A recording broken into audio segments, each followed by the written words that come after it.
স্বাগত এখন প্রকাশে, সঙ্গে আছে আমি তোফায়েল আহমদ।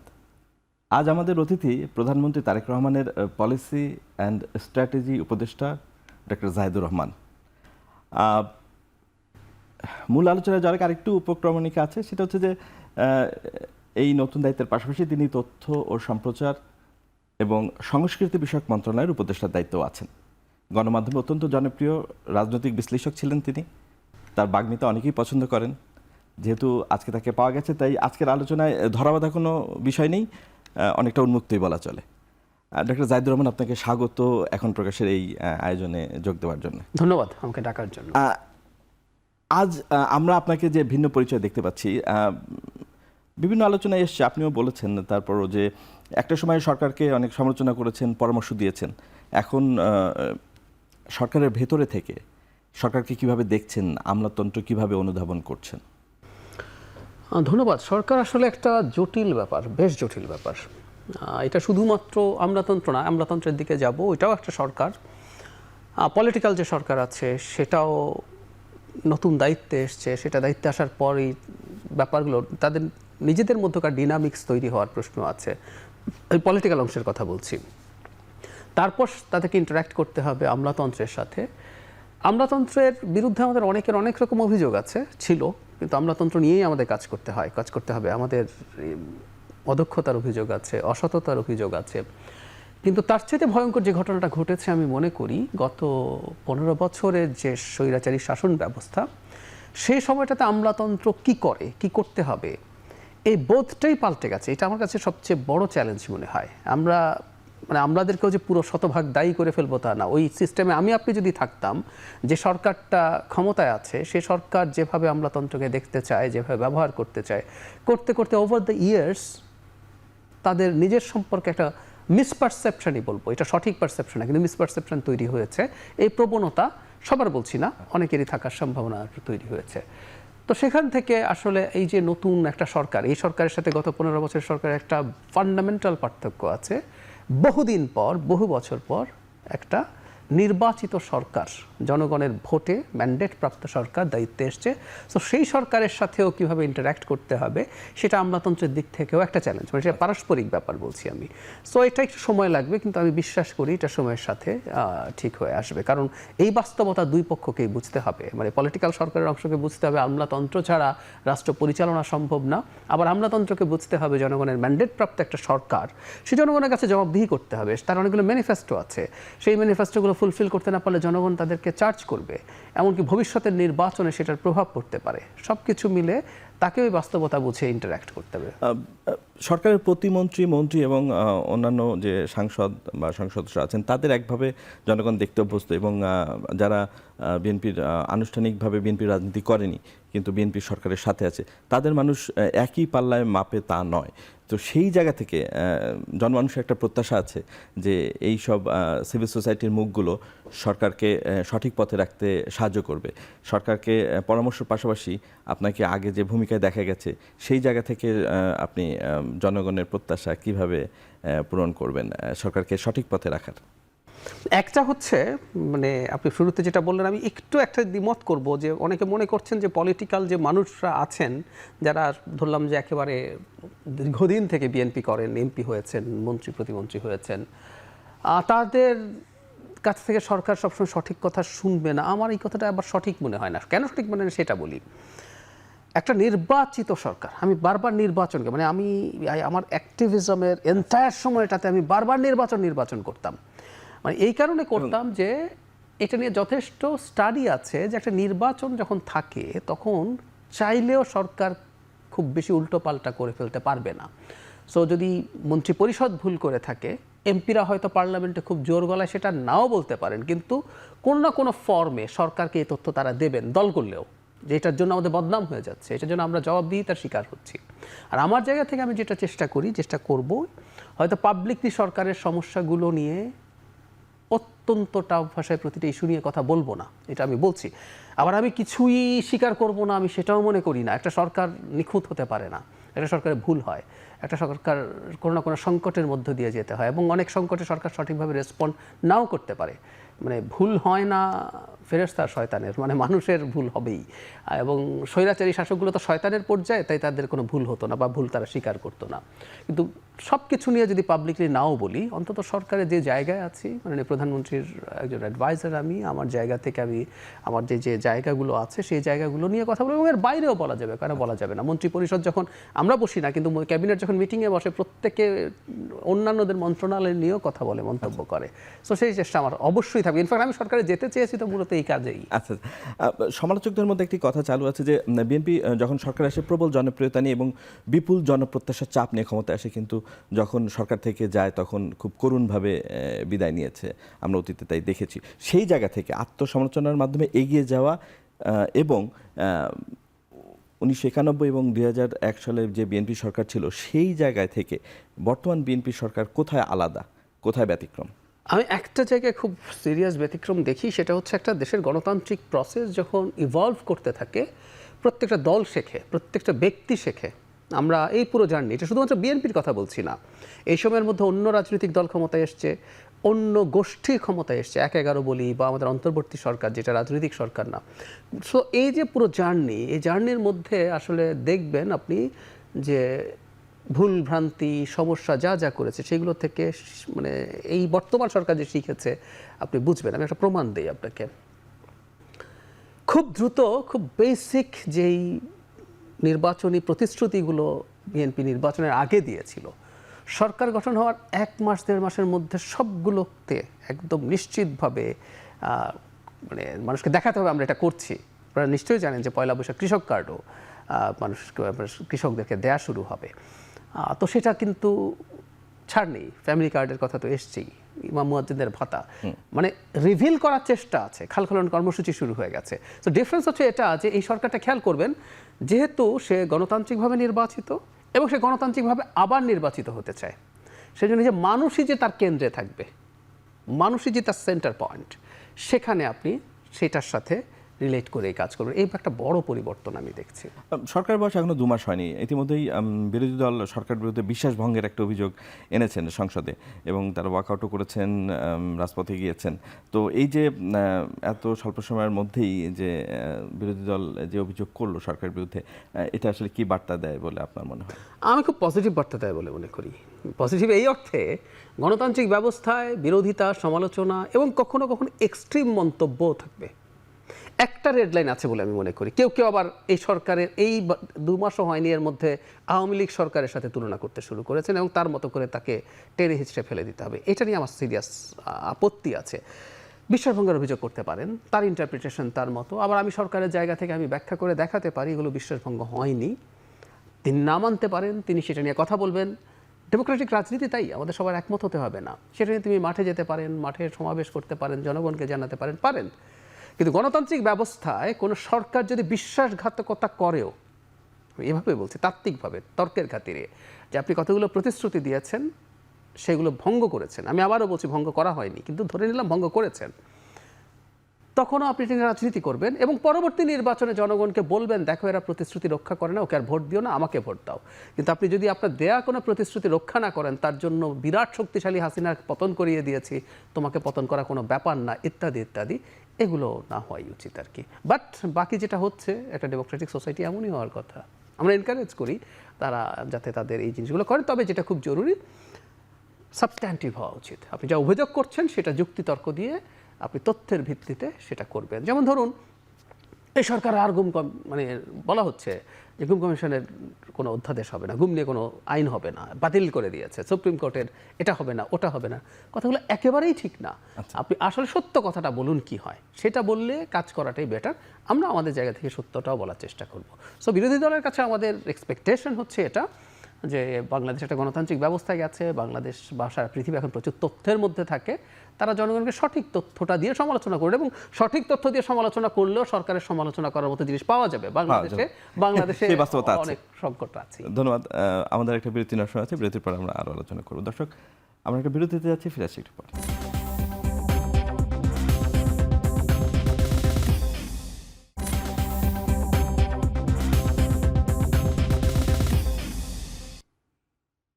বিরতির পর আবারও ফিরে এলাম আলোচনায়। আমরা আলোচনা করছিলাম প্রধানমন্ত্রীর পলিসি এবং স্ট্র্যাটেজি উপদেষ্টা ডক্টর জাহিদুর রহমানের সঙ্গে। ডক্টর জাহিদ, আমরা একটা জ্বালানি সংকটের ভিতর দিয়ে যাচ্ছি, এটা বৈশ্বিক পরিস্থিতির কারণে আমাদের এই পরিস্থিতির ভিতরে যেতে হচ্ছে। আজকেও ইসলামাবাদে আলোচনায় এখন ইতিবাচক কিছু আসেনি, মনে হচ্ছে যে সমস্যা দীর্ঘায়িত হবে। এরকম একটা অবস্থায় সরকার ভর্তুকি দিচ্ছে অনেক টাকা, কিন্তু এই মোকাবেলা মানে তারপরেও জনগণকে ভোগান্তি পোহাতে হচ্ছে অনেক। ডিজেলে কৃষকরা মানে তেল মানে ডিজেল পেতে সমস্যা হচ্ছে, বা জ্বালানি তেল পেতে দীর্ঘ লাইনে মানুষকে দাঁড়াতে হচ্ছে। এই সমস্যা আসলে এটাই কি সর্বোত্তমভাবে এই সংকট বাড়ি দেওয়ার উপায়, নাকি আরেকটু মানে বেটার কিছু করার সুযোগ ছিল? কেননা মজুদ প্রচুর আছে বলা হচ্ছে, তারপরও কিন্তু মানুষকে ভোগান্তিতে পোহাতে হচ্ছে। মজুদ প্রচুর আছে আসলে ঠিক বলা হচ্ছে এভাবে না, মানে আমাদের সংকট হয়ে যাওয়ার মতো অবস্থা না, কিন্তু আমাদের মজুদের যে কিছুটা কম আছে, আমাদের সাপ্লাই যে কিছুটা কম, এটা মন্ত্রণালয় থেকে তথ্য দিয়ে জানানো হয়েছে। গত সপ্তাহে আমরা তথ্য মন্ত্রণালয় থেকে একটা ব্রিফিং করেছি, যে ব্রিফিংটা আমিই করেছিলাম। সেখানে জ্বালানি মন্ত্রণালয়ের যে তথ্য ছিল, সেখানে প্রত্যেকটা জ্বালানি, ডিজেল, অকটেন, পেট্রোল, সবগুলো কিছুটা করে কম সাপ্লাই হয়েছে। মানে আগের বছরের মার্চের সাথে যদি আমরা এই মার্চকে তুলনা করি, বরং এই মার্চে সমানও না, বেশি হওয়ারই কথা ছিল, কারণ আমাদের অর্থনৈতিক কর্মকাণ্ড নির্বাচনের পর বাড়বে, কিন্তু কম হয়েছে। সুতরাং সাপ্লাইয়ে কিছু ঘাটতি আছে, এই কথাটা সরকার স্বীকার করছে। সরকার কিন্তু এটা বলে নাই যে আমরা সব তেল দিয়ে ভাসিয়ে ফেলছি, না। যেটা হয়েছে, আপনি যে চিত্র দেখতে পাচ্ছেন, এই চিত্র দেখার মতো সংকটও আসলে না। সরকার এই কথাটুকু বলতে চাইছে। আমি বারবার বলছি, সরকারকে সমালোচনার জন্য যথেষ্ট যৌক্তিক তথ্য দিয়ে সেটা করা যেতে পারে। এখন সমস্যা কি হলো, পত্রপত্রিকায় তো আমি রিপোর্ট দেখছি, আপনারাও দেখবেন, খোঁজ করবেন। আমি একটা খুবই প্রতিষ্ঠিত জাতীয় দৈনিক 2-3 দিন আগে একটা রিপোর্টে পেট্রোল পাম্প মালিকদের সাথে কথা বলেছে, কর্মচারীদের সাথে কথা বলেছে। একজন বলছে তিনি যে পরিমাণ পেট্রোল আনছেন সেটা 4 ঘন্টা থাকছে না, অথচ সারা দিনে তিনি এই পরিমাণ পেট্রোল বিক্রি করতে পারেননি। শুধু সেটা না, তিনি সিসিটিভি ক্যামেরা দিয়ে ট্রেস করে দেখেছেন একই বাইক 3 দিন 4 দিন করে ফিউল নিয়ে যাচ্ছে। এর মধ্যে দুটো ঘটনা আছে। একটা হলো ভীতি আছে যে তেল আমরা এখনও তাও লাইন দিয়ে পাচ্ছি, একসময় পাবই না। সুতরাং অনেকে স্টোর করছেন, কেউ স্টোর করছে নিজের জন্যই, যে আমি চলবো কীভাবে। এবং এটা খুব অমূলক না, বিশেষ করে যারা বাইকার আছেন, এদের একটা বড় অংশ যারা মানে নিজের প্রয়োজনে ব্যবহার করেন, তারা হয়তো অফিসের খরচ বাঁচিয়ে দেওয়ার চেষ্টা করেন। রিক্সায় চড়ে, বাসে চড়ে তিনি তার চাইতেও তুলনামূলক কম খরচে বাইকে চড়া যায়। আর কেউ তো জীবিকার জন্য রাইড শেয়ারিং করেন, সো সেটা আছে। আবার কেউ ভাবছেন এখন যদি আমি স্টোর করে রাখতে পারি, একসময় প্রচুর দাম বেড়ে গেলে আমি ব্যবসা করতে পারবো, এই প্রবণতা আছে। আমরা এটুকু বলতে চাইছি। এখন এই সংকট আসলে এর চেয়ে ভালো ম্যানেজ করা, সাপ্লাই এনশিওর করা ছাড়া সম্ভব না। এবং আপনি যেটা বললেন রাইটলি, আলোচনা আসলে ভেঙেই গেছে। ইরান বলছে আলোচনা আবার চলতে পারে, বা দুই পক্ষ আশা জানাচ্ছে, কিন্তু সহসা কোনো চুক্তি যদি না হয়, তাহলে তো এই সংকটটা। সরকার অনেক কষ্ট স্বীকার করেই দাম এখনো বাড়ায়নি, কিন্তু এটা কতদিন চলতে পারে? It will be tough. মানে ব্যাপারটা হইলো এই, যে আমরা যদি ভর্তুকি দিতে থাকি, এখানে এপ্রিলে দাম বাড়বে না জানি, মেতে কি হবে সেটা ওই যে পরিস্থিতি দেখার জন্য অপেক্ষা করা ছিল। এবং এখন যে টেন্ডেন্সি দেখা যাচ্ছে, এটা যদি কন্টিনিউ করে, মেতে না দাম না বাড়িয়ে আসলে হয়তো পারা যাবে না। একটা জিনিস একটু ক্লিয়ার করে রাখা দরকার, মানে আমরা অনেকেই একটু ভুলভাবে ইন্টারপ্রেট করি যে এই দাম না বাড়ানোর কারণে আমাদের ফরেন কারেন্সির রিজার্ভ ক্ষতিগ্রস্ত হচ্ছে। উত্তর হচ্ছে আসলে সেটা হচ্ছে না। আমরা যদি দাম বাড়াই, আমাদের ডোমেস্টিক ভর্তুকিটা কম দিতে হবে। এটা কিন্তু টাকায় ভর্তুকি দিচ্ছি, এটারও বিপদ আছে। কিন্তু এটাও ফ্যাক্ট, আমাদের এই তেলের দাম যেভাবে বাড়ছে, আমাদের রিজার্ভের উপরও তো সিরিয়াস চাপ পড়বে। সুতরাং আমরা যদি সেটাকে আর্ন করতে না পারি ঠিকঠাক মতো, ওই সংকট কিন্তু তেলের দাম বাড়ালে এটার সাথে সম্পর্ক নেই। কিন্তু আমি যদি ভর্তুকি প্রচুর দিতে থাকি, ঝুঁকিটা হচ্ছে আমি তেলের ভর্তুকি দিতে থাকবো, তখন আমার অন্যান্য জায়গায় টান পড়ে যাবে। আমি তো কতগুলো ফিক্সড খরচ আছেই, সরকারের বেতন বা এসব। তো উন্নয়নের জন্য যে আমাদের বাজেট, বা আমাদের অনেকগুলো জনগণের জন্য কল্যাণকর কতগুলো কর্মসূচি আমরা নিয়েছি, ফ্যামিলি কার্ড, কৃষক কার্ড, এগুলোতে দেখা যাবে আমার তো ফান্ডিংয়ে প্রবলেম হবে। সো এটা আসলেই খুব বেশি সময় সাস্টেইন করা উইল বি টাফ। আর ওই যেটা হয়, অর্থনীতির অবস্থা ভালো না, কারণ জ্বালানি তেলের বা সব কিছুর সংকটের মধ্যে অর্থনীতি তো ভালো হতে শুরু করেও করছে না। ফলে আপনি প্রচুর রেভিনিউ আর্ন করতে পারছেন না, আপনি ভ্যাট ট্যাক্স খুব বেশি পাচ্ছেন না। তাহলে এটা করতে হলে আপনাকে ঋণ করতে হবে। আইদার আপনি ব্যাংক থেকে ঋণ করবেন, অথবা আপনি টাকা চাপানো, মানে বাংলাদেশ ব্যাংক থেকে ঋণ করবেন। এইগুলো যদি করতে থাকি, আসলে দিনের শেষে এগুলোর জনগণের ওপরেই পড়বে। বিএনপির রাজনীতির একটি বড় অংশ জুড়ে ছিল ভারতীয় আধিপত্যবাদের মানে বিরুদ্ধে সরব অবস্থান। আবার এদিকে সরকার পরিচালনা করতে গিয়ে জ্বালানি সহায়তা সহ নানান ধরনের সহায়তা প্রতিবেশীর কাছ থেকে নিতে হচ্ছে। এই যে একটা ডিলেমা, এই ডিলেমায় বিএনপি আসলে কিভাবে মোকাবেলা করবে, যেখানে আবার দিল্লিতে শেখ হাসিনা ভারত সরকারের আশ্রয় আছে, সব মিলিয়ে একটা ত্রিশঙ্কু অবস্থা। আমি ঠিক মনে করি না, মানে আধিপত্যবাদ বিরোধী অবস্থান বিএনপির আছে, থাকবে, দেশের জনগণেরও আছে, এবং কোনো বড় রাষ্ট্র আধিপত্যবাদী মেন্টালিটি না রাখাই উচিত হবে। সে একটা স্বাধীন সার্বভৌম দেশের সাথে কাজ করতে চায়, সেভাবে করবে। দেখুন, আমরা যে ডিজেল তো আসলে কিনছি না, অবশ্যই আমরা কিনে নিচ্ছি, এবং ইন্ডিয়ার জন্য একটা বড় ব্যবসার সুযোগ আছে। আমরা জানি দীর্ঘদিন থেকে রাশার তেল তারা অত্যন্ত সস্তায় এনে সেটাকে রিফাইন করছে, এখন তারা বাড়াবে। এবং এতদিন পর্যন্ত আমেরিকা চাপ ছিল যে তুমি এত তেল নিতে পারবা না। এখন যেটা ঘটনা দাঁড়িয়েছে, গ্লোবাল ক্রাইসিসের কারণে আমেরিকা এটা অনেকটা শিথিল করেছে, ফলে ইন্ডিয়ার সামনে একটা বিরাট ব্যবসার সুযোগ তৈরি হয়েছে। সুতরাং তারা ক্রুড এনে আমাদেরকে ডিজেল দিতে থাকলে ব্যবসায়ী হবে, এবং এটা আমি আসলে মেজর সমস্যা দেখি না। আর আমরা একটা কথা মনে রাখতে হবে, শেখ হাসিনার সময়ে যেভাবে ভারত বাংলাদেশ সম্পর্ক ছিল, জনগণের যৌক্তিক অভিযোগ এবং ক্ষোভ আছে এটার বিরুদ্ধে। বাংলাদেশ কোনোদিন ওইভাবে আসলে সম্পর্কের মধ্যে যেতে পারবে না, এটা সম্ভব না। একটা নির্বাচিত সরকারের পক্ষে আসলে অসম্ভবই এটা। কিন্তু আমরা কি ভারতের সাথে মারাত্মক টেনশন সারা সময় তৈরি করে রাখবো, একটা যুদ্ধংদেহী ভাব তৈরি করে রাখবো? না, আমরা যে উত্তেজনা তৈরি হয়েছে বিশেষ করে শেখ হাসিনা পতনের পর অন্তর্বর্তী সরকারের সাথে, সেটা আস্তে আস্তে প্রশমিত করে আমাদের রেগুলার ব্যবসা বাণিজ্য, আমাদের পারস্পরিক স্বার্থের যে ইস্যু আছে, সেগুলো নিয়ে কাজ করা শুরু করতে হবে, তো এনগেজমেন্ট শুরু করতে হবে। আমি মনে করি সেটা করা যাবে, সেটা করা যায় আধিপত্যবাদী মানসিকতাকে এড়িয়েও, এটা সম্ভব, এবং এটা করতে হবে দুই দেশের স্বার্থেই। আমি মনে করি সমস্যা হবে না। আমাদের আরো একটা বিরতি নেওয়ার সময় আছে, আমাদের আরেকটা বিরতি দিতে হবে। দর্শক, আমরা ফিরে আসছি একটু পরে।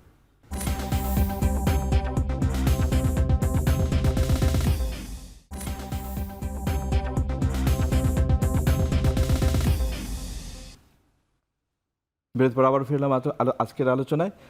ডক্টর জাহিদ, আপনি নিশ্চয়ই খেয়াল করেছেন যে 5 আগস্টের পরে এবং এই সরকার গঠনের পরেও গণমাধ্যমে কিছু পরিবর্তন আসছে। অনেকে বা সমালোচকরা বলেন যে মুক্ত গণমাধ্যমের পরিবেশ থাকলে এটা সম্ভব হতো না। যেমন বিভিন্ন বার্তা কক্ষে শীর্ষ পদে পরিবর্তন এসছে। বিষয়গুলোকে আপনি কিভাবে দেখেন? দু তিনটে ইস্যু আছে, মানে সরকারের জায়গায় দাঁড়িয়ে একটা দেখার ব্যাপার আছে, বা আমি বাইরে থেকেও যদি দেখি, মানে 5 আগস্ট পরবর্তী সময় কতগুলো পরিবর্তন সম্ভবত ইনএভিটেবল ছিল। এখন পরিবর্তনের পর কে আসবে ইজ এ ডিফারেন্ট ডিসকাশন, কিন্তু পরিবর্তন ইনএভিটেবল ছিল। কেন বলছি? বাংলাদেশের এই যে আমরা বিউরোক্রেসির কথা বলছি, বিউরোক্রেসির সাথে আরেকটা জিনিসের মৌলিক পরিবর্তন হয়ে গিয়েছিল, সেটা হচ্ছে মিডিয়া অ্যান্ড জার্নালিজম।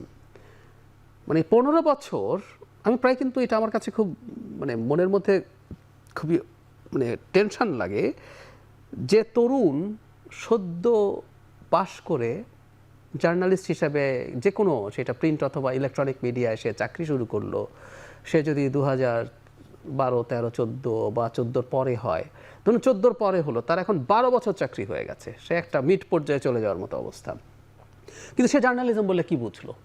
জার্নালিজম কাকে বলে সে বুঝলো? আমি বলছি না মিডিয়াগুলোর মধ্যেও কষ্ট করে কিছু ভালো কাজ করার চেষ্টা করেনি, আমি দোষও মিডিয়ার দিচ্ছি না, কিন্তু পরিস্থিতি এমন তৈরি করা হয়েছিল, প্রেক্ষাপট এমন তৈরি করে ফেলা হয়েছিল যে আসলে সেই অর্থে জার্নালিজম এবং মিডিয়া বা যা যা বুঝি সেই রকম জায়গায় ছিল না। ফলে যেটা হয়, ওই সময় শীর্ষ পদগুলোতে কম বেশি সেই ধরনের মানুষকেই অ্যাপয়েন্ট করা হয়েছিল, তো তাদের চলে যেতে হতো, এটা ফর শিওর। এটা শুধুমাত্র খেয়াল করুন, ওইটা 5 আগস্টের পরে তার আসলে জনগণ মাঠে ছিল, একটা সরকারও ছিল না শুরুর দিকে, তারপর সরকার আসলো, সরকারও তার জায়গা থেকে যখন দায়িত্ব নিল, তখনকার কিছু পদায়ন নিয়ে আপনি এবার বলতে পারেন যে সেটা কিভাবে হয়েছে, এবং সেটা যারা হয়েছে, আমি এটাও বলতে প্রস্তুত আছি যে কার পলিটিক্যাল অ্যালাইনমেন্ট বা ইডিওলজিক্যাল অবস্থান কি, আমার কাছে সেটাও খুব মেজর ইস্যু না। ইস্যুটা হচ্ছে তিনি প্রফেশনাল কিনা। মানে আমরা আসলে মিডিয়ার কাছ থেকে, আমি নাগরিক হিসেবে বলছি, যেটা চাই সেটা হচ্ছে একটা মিডিয়া তার যে রোল প্লে করার কথা, এবং মিডিয়ার পলিটিক্যাল অ্যালাইনমেন্টও থাকতে পারে, সেটাও সমস্যা নেই, কিন্তু আমি বারবার বলছি আপনি এমন কিছু করছেন কিনা যেটা আদতে আপনি ডিপেন্ড করছেন মিস ইনফরমেশন বা ডিসইনফরমেশনের মতো ইস্যুতে, এর বাইরে যদি হয় সেটাও হতে পারে। সো যোগ্য লোক এসছেন কিনা সেখানে কোনো কোনো ক্ষেত্রে প্রশ্ন আছে, আমি সেটাকে উড়িয়ে দিচ্ছি না, এবং সেই জিনিসগুলো আসলে দেখতে হবে, এবং এই দেখার দায়িত্ব আসলে মিডিয়াগুলোরই সংশ্লিষ্ট। কারণ হচ্ছে এগুলো প্রাইভেট অর্গানাইজেশন, আমাদের বেশিরভাগ মিডিয়া সরকারের বাইরে যেগুলো আছে। সো এগুলো আসলে কিভাবে পরিচালিত হবে, কিভাবে তারা কাজ করবেন, এগুলো রাদার তাদের দিক থেকে হবে। যেটা দেখার ব্যাপার, সেটার ব্যাপারে আমি শোরগোল চাই। সেটা হচ্ছে যদি সরকার কোনো কিছুকে ইম্পোজ করার চেষ্টা করে যে না একে রাখতে হবে বা একে বাদ দিতে হবে, এই ধরনের কোনো কিছু যদি চেষ্টা হয়, আমি অন্তত জানি না, যদি হয় মিডিয়াকে এগুলোর বিরুদ্ধে ফাইট করতে হবে, এবং ফাইট করাটাই আসলে ওই ফাইটগুলো করে যেতে হয়। এভাবে বলা হয় যে ডেমোক্রেসি কন্টিনিউ করাটা আসলে এই ক্রমাগত ফাইটেরই পার্ট। একটা প্রসঙ্গক্রমে যে আরেকটি বিষয়, সেটি যে কিছু সাংবাদিক বা গণমাধ্যম কর্মী অন্তরীণ বা কারারুদ্ধ হয়েছেন 5 আগস্টের পরে, তাদের আইনি প্রক্রিয়া বা জামিন পাওয়ার বিষয়ে আপনার কোনো বক্তব্য আছে কিনা? কারণ অনেক আন্তর্জাতিক সংগঠন, কমিটি টু প্রোটেক্ট জার্নালিস্ট বা এই জাতীয় অনেক সংগঠন, তাদের এইসব ইস্যুতে তারা বক্তব্য দিয়েছেন। তাদের জামিন পাওয়ার অধিকার বা বিচার প্রক্রিয়া চলার বিষয়ে আমি আগে আমার যে এটা নিয়ে আমি আগে কথা বলেছি, আমি আজকে সরকারের একটা দায়িত্বে আছি, তাতে আমার অবস্থানের কোনো পরিবর্তন নেই।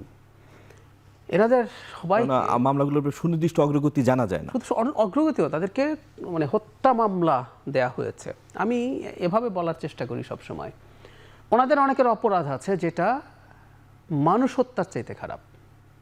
আপনি যখন একটা ফ্যাসিস্ট বা একটা মাফিয়াকে, শেখ হাসিনা শেষের দিকে মাফিয়া হয়ে গেছে, তার পক্ষে বয়ান তৈরি করেন, ইন মাই কনসিডারেশন সেটা হত্যার চাইতে খারাপ জিনিস। কিন্তু ফ্যাক্ট হচ্ছে যিনি হত্যা করেন না তাকে আপনি হত্যা মামলায় তো আসলে দিতে পারেন না, এটা ফ্যাক্ট। এই ফ্যাক্ট থাকেই আসলে। সুতরাং এই সমালোচনাগুলো আগে আমরা করেছি, আমরা এখনও করছি। তাদের অন্য কোনো অপরাধের বিচার হওয়া উচিত। তাদের এই যে অপরাধগুলো আছে যেগুলোর কথা বলা হচ্ছে, এগুলোর মাধ্যমে রাদার বিচার প্রক্রিয়া আসলে প্রশ্নবিদ্ধ হয়। তো এখন বিচারিক একটা প্রসেস আছে, এখন সরকারের দিক থেকেও এই চেষ্টা বা এই চিন্তা আসলে আছে যে সেখানে তারা কিছু করার চেষ্টা করবে তাদের জায়গা থেকে। কিন্তু আবার বলছি পুরোটা তো বিচারিক প্রক্রিয়ার মাধ্যমে হতে হবে। আমাদের আরেকটা বিরতি নেওয়ার সময় হয়েছে। দর্শক, আমরা আরেকটা বিরতিতে যাচ্ছি, ফিরে আসছি একটু পরে।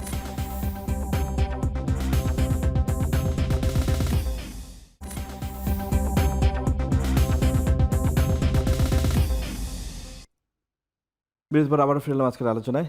ডক্টর জাহিদ, বিশ্বব্যাংক আভাস দিয়েছে যে এবারও মানে প্রবৃদ্ধি কমবে, আগের 2 বছরও কমেছে, আর অর্থনীতি চাপে আছে আমরা সবাই জানি।